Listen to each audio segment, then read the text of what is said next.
Hello, Runescape Chronicles. Because my friends and I made this community channel 2 years ago, I've gotten a front row seat to see players like Praisefoot, Shaze, and Mutts take on some of RuneScape's hardest challenges while hanging onto life by the skin of their teeth with their one life accounts. But there's not one resource on where to see how the best hardcore Ironmen stack up to one another, until now. And so we've just uploaded a top 10 legendary hardcore Ironman video on the main channel. And from my research, I decided to sit down with one of those top 10 for an interview, Mutts. This is that full interview. It's the first time we've tried something like this, so if you like it, please consider leaving a like and showing your support to Mutts in the comments. And if you want to support videos like this and put some jingle in Mutts' pocket, check out the merch on our website at rschronicles.com. We've got some amazing posters, desk mats, and other great Christmas gifts made by our RS Chronicles artist, Falco AJ. Use code MUTTS for 15% off and for a chunk of each sale to go to Mutts. Without further ado, let's hear from one of the most legendary RuneScape players of our time. Okay, Mutts, great to have you on. Thank you for joining today. Thank you for having me, yeah. What inspired you to make a hardcore Ironman? What inspired me to make a hardcore Ironman? Not really the Ironman part, mostly just the hardcore part. It's that thrill of wanting to survive. I remember I was a viewer, I think, mostly of Tho and a friend back then. They played a lot of hardcore. They were like the first big boys to do it. And I said to myself, I want to do that as well. I want to have that thrill of having to not die, making sure you perform well. And I think that is kind of beautiful in a way, because there's not that much of a downside into like dying in RuneScape. Having that little threat is very nice, and it gives a way, I'm not sure how to describe it, a very different playing experience. Yeah. Wow. And do you feel like you've come further than you thought? Oh, I feel like I've definitely come further than I've ever expected, and multiple times, and I keep surpassing myself somehow. Obviously, the game progresses, so it makes sense that your other accounts will have more gear and stuff like that, but I would have never thought I would be where I am at now, because I remember back when I started streaming, when I started creating content, Cerberus was like the pinnacle of PVM. So that if you did Cerberus, you were a god back then. And nowadays it's very different, obviously. But yeah, back then I was happy to have finished Cerberus, and I was like one of the few to do it. Well, now there's so much more, and there's so much more dangerous stuff. And I would have never imagined to be where I am at now. Wow. Oh my gosh. Cerberus being the scariest thing. That was so like, it's so long ago. Yeah. No way. Yeah. But it's still dangerous. I mean, hardcores have died there. Oh yeah. So. Definitely still get caught off guard. There's a very dangerous boss, a lot of damage potential if you do mess up. Mm-hmm. Yeah, it is pretty scary, but yeah, there is so much more scary stuff nowadays. Alfie died there. Solo Mission died there. Okay, speaking of dying, how many previous hardcores have you made before this one? I think I'm now on number 9. I'm not entirely sure. I think there was one hardcore that I've never shown anyone, and that died to a blue dragon. So I think I'm technically on 10. Software engineer, died to a blue dragon. Are you Wooks? Yeah, it might be. I actually died in the exact same spot as Wooks. I'm not even kidding. Oh my Yeah. gosh, that's great. Tell me about the most challenging goal you've accomplished on your hardcore. The most challenging goal, people would think it's Grandmaster, and it kind of is, but I think Blood Torva is up there. Where at the time that I did it, it was not part of the Grandmaster achievements, so I kind of did it just as a flex, kind of. I think Blood Torva, doing the Awakened bosses, is probably the most dangerous thing I've done, and that took so much practice to like perfect it to the point where I was comfortable doing it, and it was still very scary. And I think Darok Hydra is up there, especially with all the pressure of having all the other previous tasks completed already, and it being the final task. Kind of did not do myself a solid there by doing that, but I think it was the right decision at the time, because it made for a very cool moment. But yeah, I think Grandmaster and Blood Torva are both very much up there. Yeah, and how long did you...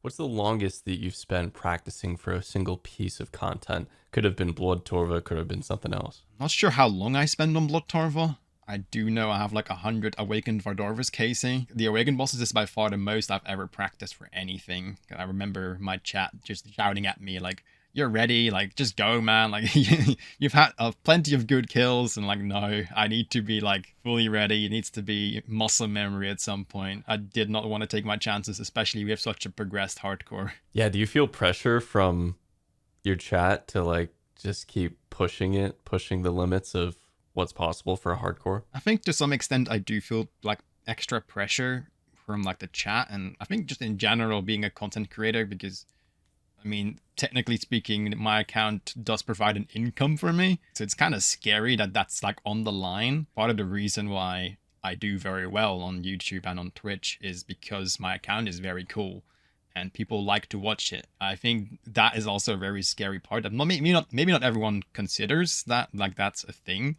But yeah, there's like kind of a lot on the line, and that does definitely add to the challenge. Yeah. So I so understand why you just kind of, you don't listen to them. You're like, okay, I just got to keep practicing, guys. So just let me do this. Yeah. I'm going at my own pace. I will not really be peer pressured into rushing something, because I just know I need to be comfortable myself in order to do it. And I don't really care if Silly Bob 73 is not like happy that I haven't been going yet, you know. Yeah, Silly Bob 73. Oh, I love that. Okay, so what was your closest call to dying? My closest call to dying, I don't really have a specific moment. I think one of my chances at the Colosseum was very rough. I got meleeed. I got dragged out by some bees because I was doing the CAs there, and I got meleeed by the Minotaur, and I got smacked quite hard, but I was like just about surviving. But I could have died there. That was like a really big one. It's pretty recent as well. It's probably my most recent chance. And I had some very scary moments in TOA because I basically learned TOA on my hardcore. I did some runs on my alt account just to like have a feel for it, and I just gradually increased my invocations to like be more comfortable on the hardcore.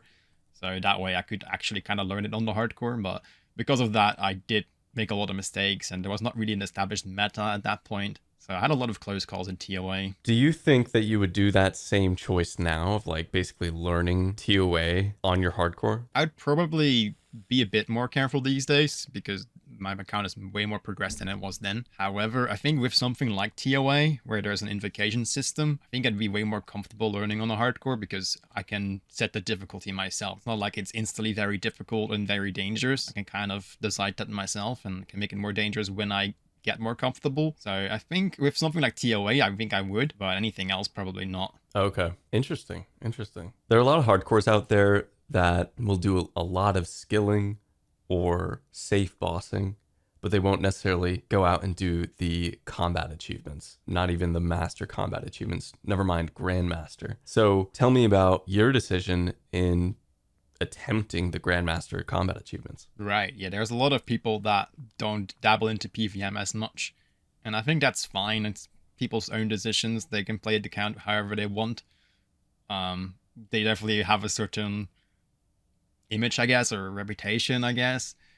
People look down on them, but I used to do that. I used to be like, oh, you only do skilling, you don't have like Kraken KC and Zora KC, but I kind of stopped caring about how other people play their accounts. They're free to do whatever they want. I can do my own thing, and I decided to go for Grandmaster. It seems very overwhelming as a whole, but if you do one task at a time, like you'll get there eventually. And that's kind of what I did. I was like one of the first people to be a master hardcore Ironman, and that was still back when there was no point system. So in order to be a master achiever, you had to do everything before master. So you had to do all the easy, all the medium, all the hard, all the elite, and all the master, which included a lot of wilderness stuff as well. And that's the main reason why there were not many hardcores that ever like got past hard, I guess. And the point system kind of changed that. There's a lot more people that have a lot of combat achievements these days. Probably the reason why a lot of people started going for them as well. But yeah, I was one of the few that actually did dare to do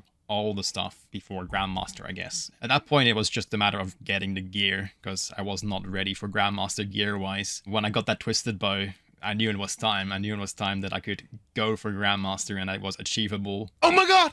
No way! Road to Grandmaster starts now. Road to Grandmaster starts now. I got a Twisted Bow, bro. Yeah, that was kind of a wild feeling, like knowing this is it. This is the moment where I will do all the tasks, and I will try to. and I might die, but that's okay. At least I tried. But I didn't die, and I made it all the way, which is still crazy to this day. How long have you been working on this account to achieve all that? I think I've been playing this account since 2020, because I have a video of me killing Venenatus in the old spot, where I got my dragon pickaxe on like a very early account, because back then this was like a backup account that I was playing, and it was a secret project where I was doing a lot of wilderness stuff, just to get it out of the way early on. I released that video in March 26, and I think I've already had that account for like a year, but I just played it very passively. I didn't really do that much. I just did my farm runs, my birdhouse runs. I would log off, and that would basically be all I do, which meant I had a lot of supplies early on. I never struggled with money. So it was a really nice start for me, and I still had my other hardcore to play at the time. So it kind of felt nice and smooth, and it really set my account up very well. And I think when my other account died, I died at Fasani's Nightmare when it released. That's when I started playing this account like full time, and I started progressing it very quickly. And I think that's probably like late 2021. Let's say I've been playing this account for like 3 years, like full time basically. Okay, wow. I don't know, maybe other people think differently, but I feel like 3 years for like where my account is at is not that much time. Yeah, it just adds to that pressure of staying alive too. Oh my goodness. Yeah, definitely. Wow. I would like to know which combat achievement required more preparation or was harder than people think. I think the task that took the most preparation is probably, well, obviously there's Derek Hydra, but I think people expect that to be very dangerous and very difficult. I think another one that not everyone might consider would be hard mode Theater of Blood. Those tasks are not really that difficult, normally speaking. However, on a hardcore, doing any hard mode top is one of the most dangerous things you can do, and it requires very specific coordination and a very specific team for that matter. So that took a lot of prepping, and it was also very difficult because you were relying on these very specific people that you trusted and that you were willing to go raid with. That also made it just be very time consuming because you had to you basically had to plan the whole thing, like, okay, we're doing Theater of Blood tomorrow evening, we're all gonna be there, and yeah, you need 50 hard mode top KC to get all the achievements done, including some other things, but the main one is the KC. Like, the other tasks aren't necessarily that difficult, but getting 50 hard mode top KC on a hardcore is quite a feat. There's not that many people that have done it so far. Yeah, that is a lot of hard modes. I did about 80 hard modes myself, and I died about 100 times. So yeah, the fact you didn't die once. Death is so common in hard mode tops. So easy to die. That's really interesting. I'm glad you provided that insight. Lately, you've been pet hunting. Which pet has been the most difficult to go for? I haven't even been pet hunting. I've been getting very lucky recently on pets, but I think that's kind of a given. You always get lucky on pets early on. Struggling very hard right now with one pet, and that's the heron pet. It's definitely not the most exciting pet, but I've been fishing like all the time when I'm not like streaming or anything. Nearing 30 mil XP now. Got like so many Chiron ones in the bank, so many angler fish. Like, I will never run out of food, so that's a nice thing, I guess. I think the most recent addition that I've had that was like really cool was the Corporal Beast pet. That is one of the most time-consuming pets on an Ironman if you were to go on raid for it. So the fact that I got it like early is a massive deal if you want to go for all pets. Yeah, that's fun. And Mutz isn't a guy that just does PVM either. He's a guy, he's well-rounded. He likes to do his skilling, get his skilling pets too. Is that accurate? Yeah, definitely. I want them all eventually, so it might take a while, but I'm sure we can get there. Mm-hmm. Yeah, and I encourage you in that. I think that's really cool to focus on other stuff too, to build out the account. You don't just have to... I think people might observe you and like know you for your dangerous achievements, but you just having fun and enjoying the account and building out the other areas, that's important too. This question I'm really excited about because the item itself I'm really excited about. The teleport crystal. How did that change the game for you? The teleport crystal is an insane update. Definitely the best update that Hardcore Ironman has ever received. I think it's also the reason why there is now so many more like high level hardcores with a lot of gear. I would have died on my Voidwaker grind if it wasn't for that crystal, because I DC'd multiple times at the wilderness bosses. I've not always had the most reliable internet, which is kind of surprising because I've never died to it. But yeah, the escape crystal has made sure that I haven't. It relieves you of so much stress because you just know if I have that crystal set to 2 seconds, there's not much content in the game that will kill you within 2 seconds. As long as you play smart and know your limits, like, okay, if I'm sitting at 40 HP, maybe it's not so smart, because if I then DC, I might just die. So if you play around with that and make sure you know what you're doing and make sure you can't die if you do DC, it's amazing. The crystal got my back. Yeah, I'm so excited about that crystal. Tell me about other hardcores to look out for. Who else are like really prominent hardcores that you admire or respect? I think the name that comes up first is Lake. Lake is an amazing player, and his hardcore is actually getting to the point now where he's going to go for Grandmaster soon as well. I've really been following his progress a lot, and yeah, if there's anyone to look out for, it'd be probably Lake. He's also a content creator, so you can actually follow his progress pretty well. Yeah, there's definitely a lot of names. There are also non-content creators. Like there is someone that is Aka's B, who actually recently posted a little update of his gear tab. Practically has more gear than me, like actually, but he doesn't have like Grandmaster and he doesn't have Blood Torva, so he's missing a bit of the flex. But I think gear-wise, he might actually outgear me. Okay, interesting. So it's kind of wild. What gear in particular do you think? Well, there are some niche things that I'm missing, like an Elder Mole. I mean, that might actually be an Elder Mole, maybe a Sang or something. It's nothing big. Imbued Heart as well. Imbued Heart is something I'm missing, which is kind of a big one. Okay. But yeah, nothing like too risky, I guess. Like I've got all the risky stuff. There's just some grinds ahead of me that are just time consuming and not necessarily difficult to do. Yeah, so that's Imbued Heart is Slayer, Elder Maul's Chambers of Xeric. So yep. What are your goals right now? I guess you could mention also the Heron Pet, you know? Yeah, the Heron Pet is definitely part of the goals. I'm mostly doing Slayer to like hunt Imbued Heart, but also hunt like Slayer pets and stuff like that. So I'm kind of combining those, because if I just go for my Imbued Heart first and then go back to Slayer, it just feels inefficient. It doesn't feel right. If I get the task, I might as well do it. So I'm kind of combining that, which does make the Imbued Heart grind take a lot longer, but it is what it is. And I'm also doing a lot of chambers, and I actually have to go back to Theater of Blood soon because I'm running out of Vials of Blood. I've been swinging my scythe so much recently with doing Slayer. I have a lot of TB to do. I'm actually going to go back to hard modes because I do want all the uniques from there as well. I want the Dust, I want the Holy Kit, and yeah, hopefully also a Sang Staff, which is the last time I'm missing there. Oh my goodness. You're gonna go for the Dust and the yeah. I've never had the little Zig pit, and I think the Dusted Zig would be so cool. That would be so cool. Man, people have a lot to look forward to from your future progress. I think people are going to be tuning into your streams and watching and just hoping that you don't fall at hard mode Theater of Blood. And are you going to practice more on the alt before you go back just because you might be rusty? Maybe like one run. Yeah. One run? Potentially. You're crazy. Oh my god. I have a lot of trust in my team. Like the team that I go with, they're very talented and I would trust them any day. And also there's a lot more gear these days. We've got the Rancor Amulet, we've got Ultor. So our DPS is going to be very high, which means we're probably skipping the green ball at all times. At least that's what I'm hoping. Do you know who you're going with? I have a squad of people that I go to hard mode with. The main figure, I guess, the main person would be Derek Obama, who's also a streamer.